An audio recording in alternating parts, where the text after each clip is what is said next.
Mahomes against his secondary, and that gets felt to him.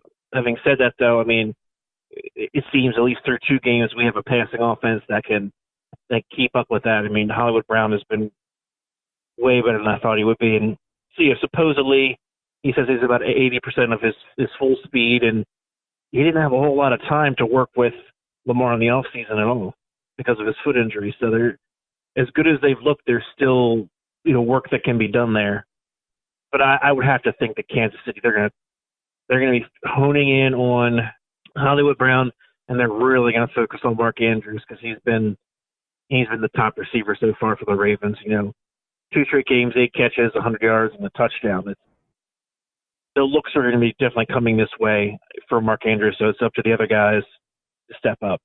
Well, that gets me right to my X factor. I mean, I think, as I mentioned, Tyrann Mathieu, the Honey Badger, has been a little bit quiet in the first couple of games here, but I think he could potentially be the big X factor here because the one thing that this defense, although I think it is improved, is still lacking a little bit is speed at the linebacker position. They're not great in coverage, and the Chiefs' safeties were terrible last year, and the big upgrades there, I think, have generally helped that general group. But you still are going to be looking for a guy to probably spy Lamar at least some amount of the time and be able to follow, track guys laterally, horizontally across the play, all that kind of stuff. And Honey Badger, I think, will be put in a position to really make a big impact in this game.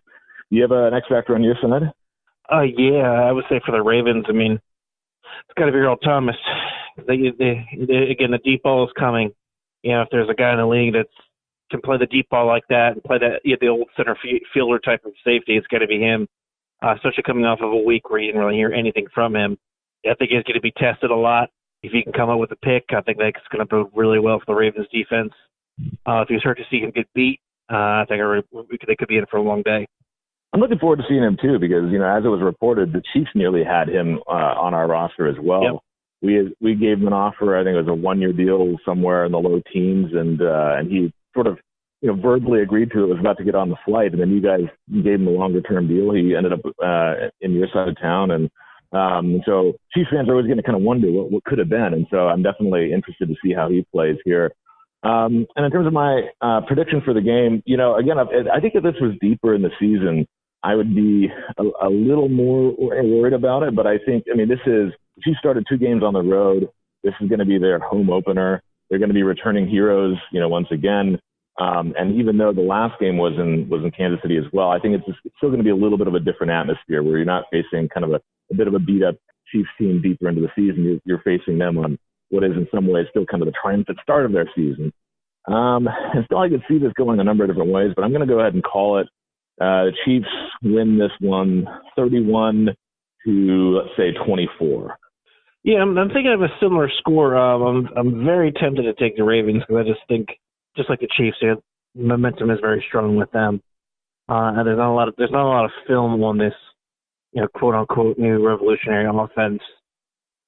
So I think it's a good time to play the Chiefs because you can really pull out a lot of tricks. And I'm not quite ready to say that they're ready to step up to the Chiefs or even like the Patriots level in the league. But I still think they're going to have a good season, be contenders. So I'll go 30-27 Chiefs. All right. Thanks a lot, Don. I never even heard his interview. So I don't know the context in which it was said. I don't know what he said before. I don't know what he said after. So I still haven't seen it. I'm not going to watch it. I don't care, But, I've got no ill will towards Jay. There's no feud between me and Jay. I think we lost the game. He said what he said, and, we're moving on. That's in the past now.